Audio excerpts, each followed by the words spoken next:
నువ్వు వెళ్ళి బాల్ తీసుకురా.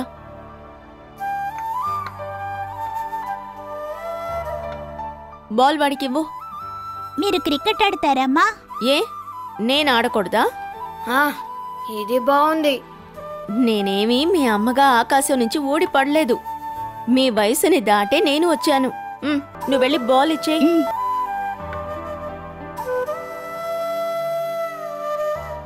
రే బాలేరా. నువ్వు వెళ్ళి కీపింగ్ అని చెప్పు.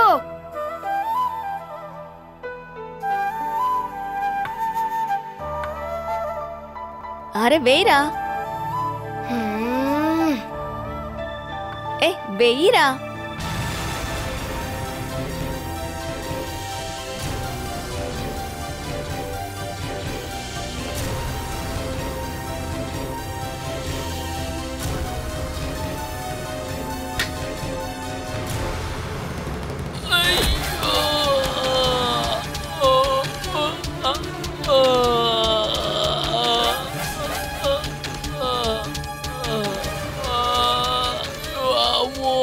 మొహం వాసిపోయింది. పట్టుకోరా పట్టుకో.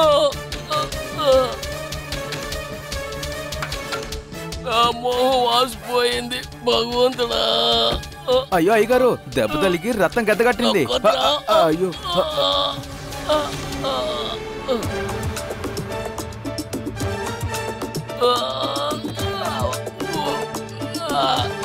నువ్వేం చేస్తున్నావురా? అయ్యగారు దొరికింది, బాల్ దొరికింది. నువ్వు క్రికెట్ ఆడతాకు వచ్చావంట్రా? నా ఆరోగ్యం సరే అవని ముందు నీ సంగతి తెలుస్తాను.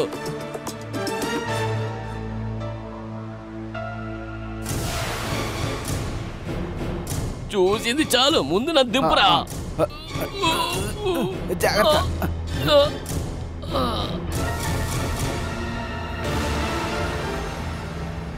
ఇంకేం చేయమంటారా గారు? నన్ను అక్కడికి తీసుకువెళ్ళరా.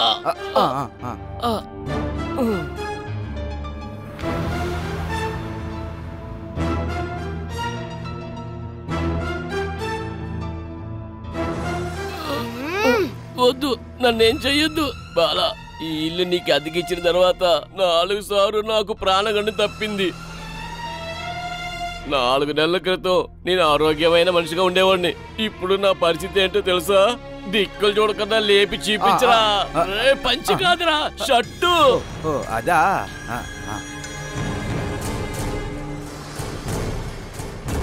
చూసేవా, నడుముకి బెల్ట్ వేసుకున్నది. ఇప్పుడు లేచి నడవాలంటే ఇది కావాలి.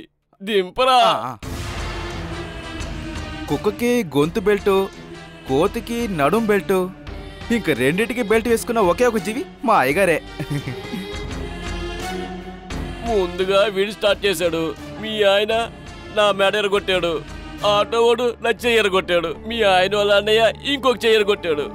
ఇవన్నీ నాకెందుకు చెప్తున్నారు? నన్ను ఇక్కడి నుంచి పంపేయాలనుకున్నది మీరేగా. ఇంత జరిగిన తర్వాత ఈ విషయంలో ఒక నిర్ణయం తీసుకొని నీ బయలుదేరుతాను. నాకు సంబంధించినంత వరకు ఈ ఇల్లు నాకు యూజ్ అవ్వదు. అందుకే ఇది అమ్మాలనుకుంటున్నాను. 50 లక్షలకే అమ్ముతున్నాను. కావాలంటే మీరే కొనుక్కోవచ్చు. రేపు భోజనానికి ఏం చేయాలో తెలియని పరిస్థితి. 50 లక్షల. అన్న విదేశంలో ఉన్నాడు కదా, తమ్ముడికి ఉద్యోగం దొరికింది, మీ నాన్నకి బ్రోకర్ డబ్బులు దొరుకుతున్నాయి. అందరూ మనసు పెడితే 50 లక్షలు కష్టమా ఏంటి? నేను ఎవరి దగ్గర చేయి చాచను. మీకైతే ఇన్ని రోజులు ఇక్కడ ఉన్నారు కాబట్టి 5 లక్షలు తగ్గించిస్తాను. కావాలంటే ఆలోచించుకొని చెప్పండి. ఇక్కడ నుండి మీతో గాని మీ పిల్లలతో గాని ఎలాంటి గొడవకి రాకూడదని నాకు బాగా అర్థమైంది. దయచేసి ఏ విషయంలో నా పైన సందేహం ఉందని ఎవరితోని చెప్పొద్దు. ఇక నేను దెబ్బలు తినలేను. వదిలేశాను, అక్కర్లేని విషయాలన్నీ వదిలేశాను. ఆటో వాడి దగ్గర, ఆ రౌడీ దగ్గర, పోలీసు వాళ్ళ దగ్గర కూడా చెప్పాలి ఇక నన్ను ఏమి చెయ్యొద్దని. ఇక్కడికి వచ్చి గొడవ చేసావంటే మళ్ళీ కొడతాను. లేదు, ఇక సమస్య ఉండదు. నా తరపున వాళ్ళ దగ్గర క్షమాపణ అడగరా. క్షమించండి. అదిగో వాళ్ళ దగ్గర కూడా. చేతులు బాగుంటే దండం పెట్టుకునేవాడిని. వీడు తిరిగి దొరికాడు కాబట్టి పోలీసుల దగ్గర దెబ్బలు తినకుండా తప్పించుకున్నాను. నా సైడ్ నుంచి ఇక ఎలాంటి ప్రాబ్లం మీకు ఉండదు. నేను మీ ముందు ఓడిపోయాను. మీరు కూడా అంతా మర్చిపోండి. ఇల్లు కొనే విషయం గురించి ఆలోచించండి. అయ్యగారు ఏం చేయలేకపోతున్నారు. ఇంకా ఈ కాలు మాత్రమే మిగిలి ఉంది. ఇంకా ఇవి కూడా విరగొడితే ఇంకా ఎప్పుడు కూడా ఈ మొహాన్ని చూడాల్సిన అవసరమే ఉండదు. ఏయ్. అయ్యగారు బయలుదేరదాం. అయ్యగారు ఈ బాల్ ఏం చేద్దాం? వాళ్ళకి ఇవ్వరా? ఇదిగోండి. సరే మేము బయలుదేరతాం. రే జాగ్రత్తగా పట్టుకోరా. పట్టుకున్నాను అయ్యగారు. మనం చక్కగా అంబులెన్స్ లో వచ్చి ఉండొచ్చు. ఏయ్, ఊరికే నా నోరు గెలకొద్దు. వద్దు, మళ్ళీ మనకి అంబులెన్స్ అవసరం అవుతుంది. కాళ్ళు లేపి పెట్టండి. మన సొంతంగా ఒక అంబులెన్స్ కొట్టే బాగుంటుంది అయ్యగారు. ఏయ్, మాట్లాడకుండా బండి తీయరా.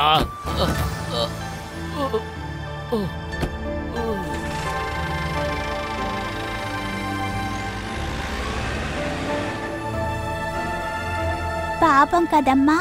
పాపమా? ఈ 2 దెబ్బలు పడ్డాకే పాపం అయ్యాడు.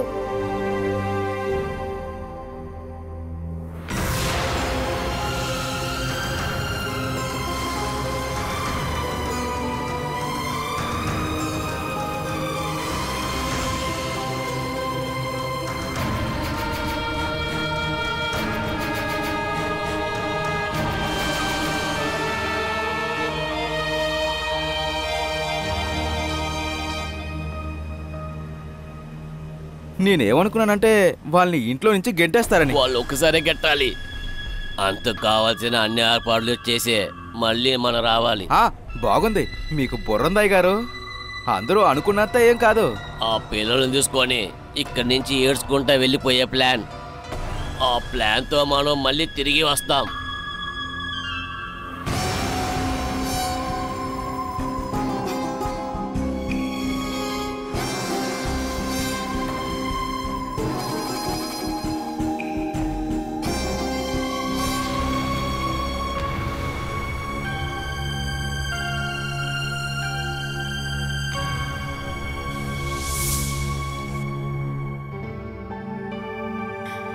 మీరు కూర్చోండమ్మా. నువ్వు కూడా కూర్చోమ్మా. ఆ అనిల్ అనొచ్చి వడ్డించమని చెప్పు.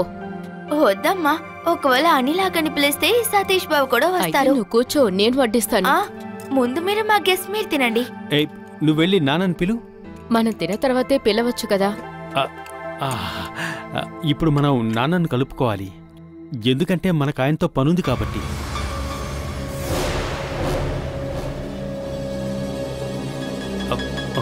ఈ ఇంటిని భాగాలు వేసేటప్పుడు నాన్న భాగం ఆయనకి ఇవ్వలేదు. ఎవరో ఒకరు బాగా కెలికి ఆయన గనుక కేసు ఫైల్ చేశారంటే ఆయనకు కూడా ఒక భాగం ఇవ్వాల్సి ఉంటుంది. అలా జరగకూడదంటే ఇప్పుడే ఆయన్ని కాకాపట్టాలి. నువ్వు వెళ్ళి పిలువాషా. నాకు ఆయన డ్రెస్ మొహం చూస్తేనే కోపం వస్తుంది. ఈయనే మీ నాన్నగారని చెప్పి ఈ మనిషిని నలుగురు ముందు ఎలా పరిచయం చేయగలని చెప్పండి. నలుగురు వచ్చే చోటికి నాన్నగారు రారు. ఎవరైనా ఇక్కడికి వస్తే ఏం చేస్తావు? ఆ మనిషిని కొంచెం క్లీన్ గా ఉండమని చెప్పవయ్యా. హఠాత్తుగా చూస్తే పిచ్చోడనుకుంటారు.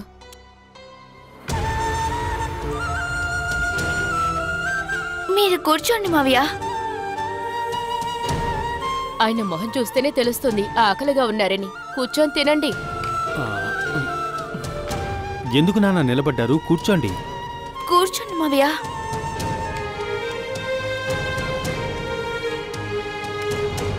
అవును, ఇవాళ ఏంటమ్మా స్పెషల్? విందు భోజనంలా ఉంది. ఇవాళ ఏదన్నా విశేషమా ఏంటి? ఇంతకన్నా ఎక్కువ వంటలు చేసుకొని మా ఇంట్లో పని వాళ్ళు ఆనందంగా తినేవాళ్ళు.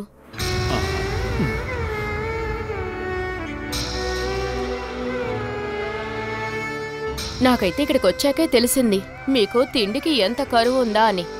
నేనే చెప్పాను కనీసం 5-6 కూరలైనా లేకుండా తినకూడదని. మా ఇంట్లో అయితే ఇలాగే తింటాం. ఇలాంటి తిండి తింటూ తను ఇన్ని రోజులు ఇంట్లో ఎలా ఉందా అని ఆలోచిస్తున్నాను. ఇంట్లో ఉండేవాళ్ళు ఒకళ్ళ మీద ఒకళ్ళు ప్రేమగా ఉంటే నంచుకుంటానికి ఒక పచ్చిమిరపకాయ దొరికినా తినొచ్చు. దీంతో పాటు పచ్చిమిరపకాయ కూడా కావాలా?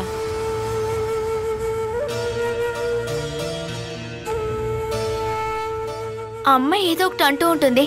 మీరు తినండి మావయ్య, తినండి.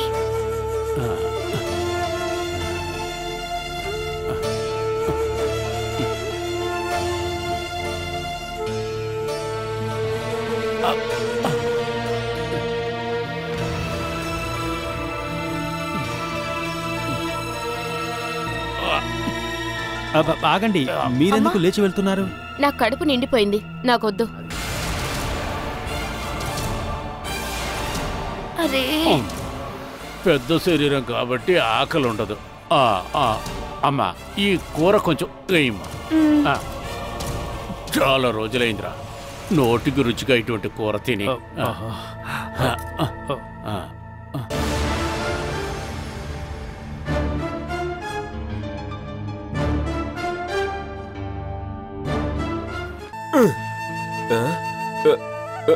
రావే, రా రా రా రా రా, నీ అంత తెలుస్తా. అయ్యో, రావే, ఏంటండి మీరు ఈ శారీతో ఏం చేస్తున్నారు మీరు?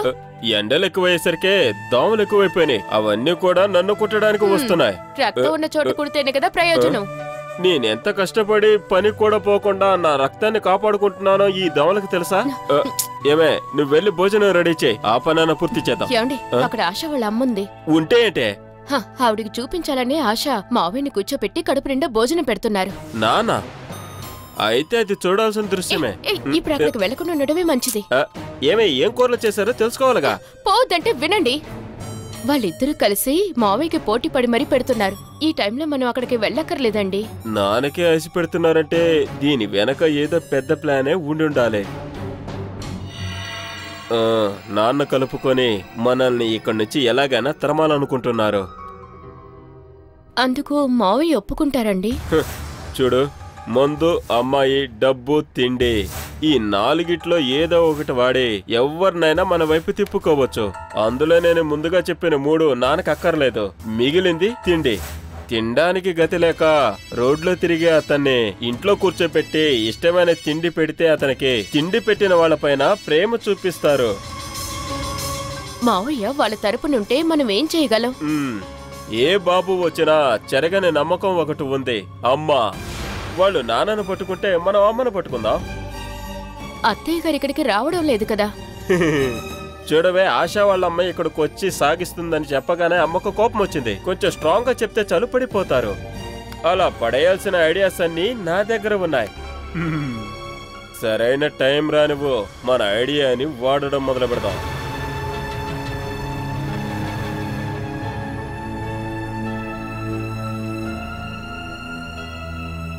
బాగా నూనె రాసుకొని తలంటుకోవాలి. అప్పుడే వెంట్రుకలు బాగా పెరుగుతాయి. ఇప్పుడు మచ్చుందా మేడం? ఏం మచ్చా? పుట్టి మచ్చా. ఇదిగోండి, ఇక్కడే ఒక పుట్టి మచ్చ ఉండేది. అసలు నీకెక్కడి నుంచి ఈ పుట్టి మచ్చ వచ్చింది? నాకు అదొక చెడ్డ అలవాటు మేడం. ఏదైనా ఒకటి మనసులో పడిందనుకోండి, దాని గురించి మాత్రమే ఆలోచిస్తాను. దాని గురించి నిజాలు తెలిసేంత వరకు మనశాంతి ఉండదనుకోండి. నాకు తెలుసు, చిన్నపిల్లప్పుడు కళ్యాణికి ఇదిగో ఇక్కడ ఒక పుట్టి మచ్చ ఉండేది. హాస్పిటల్లో పిల్లలు మారిపోతారని సినిమాల్లో చూపిస్తూ ఉంటారు కదా, అందుకని నేను ప్రత్యేకించి గమనించాను. ప్రతిసారి నర్సు పిల్లల్ని స్నానానికి తీసుకెళ్ళినప్పుడల్లా నేను రాగానే చూసేదల్లా ఆ పుట్టి మచ్చ అక్కడ ఉందా లేదా అని. అయినా అది ఎక్కడికి పోయి ఉంటుంది? చూడండి, ఇదిగో చూడండి, ఆ పుట్టి మచ్చ ఉన్న ఆనవాళ్లే లేవిక్కడ. పుట్టి మచ్చ లేకపోవటం వల్ల మీకు ఏ కంగారు లేదా? ఇంకా చాలు, నాకు ఇవ్వండి. ఏంటి లాలి నువ్వు, నీకేమైనా పుట్టుమచ్చ పిచ్చి పట్టిందా ఏంటి? ఎప్పుడు చూసినా పుట్టి మచ్చ అంటావు. మేడం, నేను చెప్పిన మాటలో ఏదైనా వాస్తవం ఉందేమో ఆలోచించండి. నీ తెలివి తక్కువ మాటలు వినటానికి నాకు టైం లేదు ఇక్కడ. మేడం, మీరేగా అన్నారు పుట్టిమచ్చ ఎన్ని రోజులైనా మారిపోదు అని. మనం ఇప్పుడు డాక్టర్ని అడిగితే తెలిసిపోతుంది కదా. అందులో స్కిన్ డాక్టర్ ఏం చెప్పారో తెలుసా? పుట్టిమచ్చ జన్మకి చెరగనే చెరగదన్నారు. ఇదిగో, ఇది చూసారా పుట్టిమచ్చ? అది నువ్వు నాకు ఎప్పుడో చూపించావులే. అదే అక్కర్లేదులే. పుట్టిమచ్చలు చెరిగిపోతాయంటే మరి అది కూడా పోయేది కదా. నీకు అంతగా కళ్యాణికి పుట్టిమచ్చ కావాలి అనుకుంటే ఒక కాటికి చుక్క పెట్టు. అది మనంగా పెట్టేది కాదు మేడం, అది ఒరిజినల్ గా ఉండాలి. అది మాయమైందంటే ఎలా మాయమైందో తెలుసుకోవాలి. చూడాలి, నాకు తెలిసినంత వరకు కళ్యాణికి ఏ పుట్టిమచ్చ లేదు. ఇంకోసారి ఈ పుట్టిమచ్చ గురించి మాట్లాడేవంటేనా? అయినా పుట్టిమచ్చ చెరిగిపోతుందా ఏంటి? ఆహా, అస్సలు చెరిగిపోదు.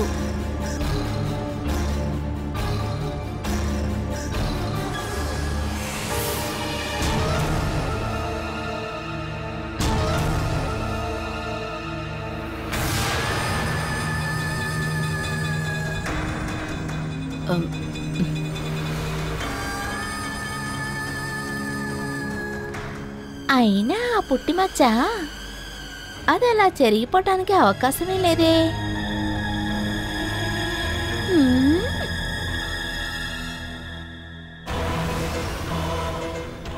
ఇందులో ఏదో తెరకాసు జరిగినట్టుంది. ఆ పుట్టిమచ్చ లేదు.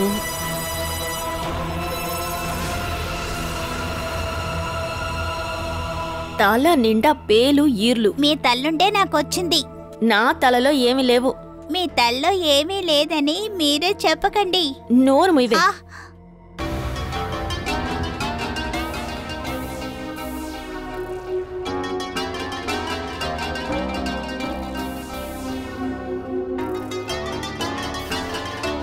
చిన్నప్పుడు బొట్టంత ఉండే మచ్చ ఇప్పుడు పెద్దదైంది. అది వెనకే కదుంది.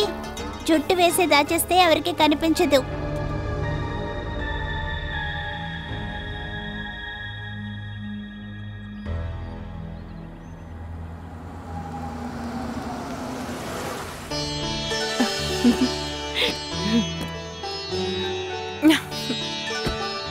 రా నాన్నా.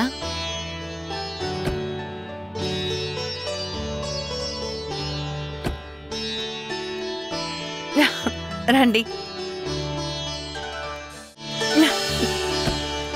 రా నాన్నా.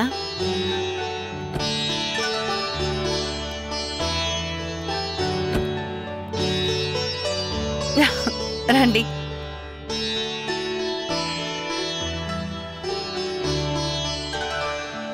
సండే ఔటింగ్ ఎక్కడికి వద్దామని అనుకున్నాం. మీ అందరినీ చూడగలిగానుగా. విను ఎక్కడున్నాడు? ఈ పక్కన ఎక్కడైనా ఉంటాడు. ఇవాళ కూడా చూసేద్దామని మేము వచ్చాము. అది కాదే, నీకు సంతోషమైన శుభవార్త చెప్పనా? కానీ ట్రీట్ కావాలి. ఏమిటో చెప్పవే, ఆ తర్వాత ట్రీట్ గురించి ఆలోచిద్దాం. నువ్వు అలా అంతా డిసైడ్ చేయక్కర్లేదు. ఫోన్లో చెప్పాల్సిన విషయం నేరుగా వచ్చి చెప్పినప్పుడు ఒక ట్రీట్ ఇవ్వచ్చు. నాకు ఓకే, కానీ ఖర్చు పెట్టే డబ్బు నువ్వు లోన్ ఇవ్వాలి. అదే కదా ప్రాబ్లం. సరేరా చెప్తాను. రండి. జిత్తు అన్నయ్య బాగున్నావా? లోపలికి రా బాబు. మీరు లోపలికి వెళ్ళి ఏం మాట్లాడతారో నాకు తెలుసు. ఇంకా నేనెందుకు రావాలి? కార్కి నాకు ఇవ్వండి. సరేలే అఖిల, వీణ్ణి చూసుకో. కారులో కూర్చుని పాటలు వినాలి. తనకి చూపిస్తానన్న పేరుతో కారు మాత్రం స్టార్ట్ చేయకు. చూడమ్మా, వీడు బండి స్టార్ట్ చేస్తే నాకొచ్చి చెప్పాలి. రా అఖిల.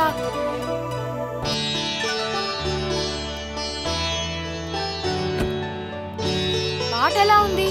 సూపర్, చాలా బాగుంది. మాది ఇంగ్లీష్ మీడియం స్కూల్ కాబట్టి చాలా స్ట్రిక్ట్ గా ఉంటారు. చిన్న తప్పు చేసినా పనిష్మెంట్ ఇంకా పెనాల్టీ ఉంటుంది. ఫ్రీడమే లేదు. జిత్తు అన్నయ్య మా స్కూల్కి వచ్చేయండి. అక్కడ చాలా జాలీగా ఉంటుంది. చదవాలనుకుంటే చదవచ్చు. ఎప్పుడు చదివితే చాలా, కొంచెం బంక్ కూడా కొట్టాలి. అప్పుడే కదా బాగుంటుంది. క్లాస్ మానేయాలనుకుంటే మీరు నా స్కూల్కి రావద్దు. నా ఫ్రెండ్కి చెడ్డవాడనే పేరు రావడం నాకు ఇష్టం ఉండదు. నువ్వెందుకు వాడితో మాట్లాడుతున్నావు? తను మన ప్రీతి అంటే కొడుకే కదా. అయితే ఇక్కడికి వచ్చే మాట్లాడాలా? వాడి పాటలు. నువ్వు వాడితో మాట్లాడడం నాకు అస్సలు నచ్చలేదు. నువ్వు లోపలికి వెళ్ళు. చూడు, మర్యాదగా ఇంట్లోకి వెళ్ళు. నువ్వు లోపలికి వెళ్ళు.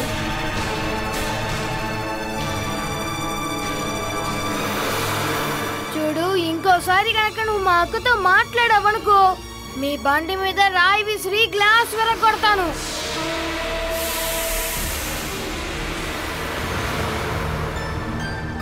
ఇక సస్పెన్స్ పెట్టకండి. ఏమిటో చెప్పండి. చిన్నప్పుడు థ్రిల్లర్ బుక్స్ చదివేటప్పుడు ముందున్న పేజెస్ వదిలేసి సస్పెన్స్ తెలుసుకోవడానికి లాస్ట్ పేజ్ చదివేదాన్ని. అది తనకి తెలుసు. నా బీపీ పెంచకుండా విషయం ఏమిటో చెప్పవే. చెప్పు. దేనికి మీడియేటర్ మీరే కదా, అందుకని మీరే చెప్పండి. నువ్వు ఒక జాబ్ కావాలని అడిగావు కదా, అది రెడీగా ఉంది. అరే, ఎక్కడా ముందు అడుగు. మేమింతకు ముందు చెప్పాం కదా, ఫినాన్స్ షాప్లో జాబ్ గురించి. ఆ జాబే. ఇక నుండి జాబ్ లేదని నాతో చెప్పద్దు. నేను చెప్పింది చేశాను. పొద్దున్నే పిల్లల్ని స్కూల్కి పంపించి వెళ్ళొచ్చు. వాళ్ళు తిరిగి వచ్చేలాగా నువ్వు కూడా తిరిగి రావచ్చు. నువ్వు చేస్తున్న ఈ సహాయానికి నేనెలా రుణం తీర్చుకోగలను? అంత త్వరగా తీర్చేయలేవు. నీకు మొదటి 2 నెలలు 9,000 రూపాయలు జీతం ఇస్తారు. అక్కడ అన్ని పనులు నేర్చుకున్న తర్వాత 3వ నెల నుంచి 10,000 ఇస్తారు. ఏంటి ఓకేనా? సోమవారమే జాయిన్ అయిపోవచ్చు. ఫస్ట్ డే మనం కలిసే వెళ్దాం. నువ్వు స్ట్రాంగ్ గా నిలబడ్డానికి ఇప్పుడు నీకు ఒక పని దొరికింది.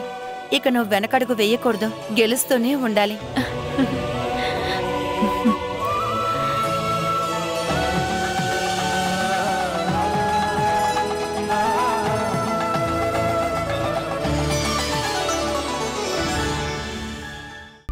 Good morning madam. Good morning. జయాని రాలేదా? క్యాబిన్లో ఉన్నారు.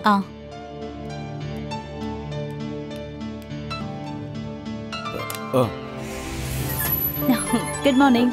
Good morning. నిన్నటికంటే వాళ్ళు ఇంకా అందంగా ఉన్నారే. ఆహా, నేనొక మెడిసిన్ వేసుకుంటున్నాను. రోజు వయసు తగ్గే మెడిసిన్.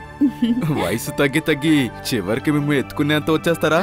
నన్నా కొంచెం కష్టమే. నిన్న లెక్కల్లో వచ్చిన తప్పుని నిన్న పొద్దునే క్లియర్ చేశాను. ఇక్కడేం జరిగినా పర్వాలేదు. అంకుల్కి చెరకులు పర్ఫెక్ట్ గా ఉండాలి. లెక్కలు క్లియర్ గా ఉంటాయి.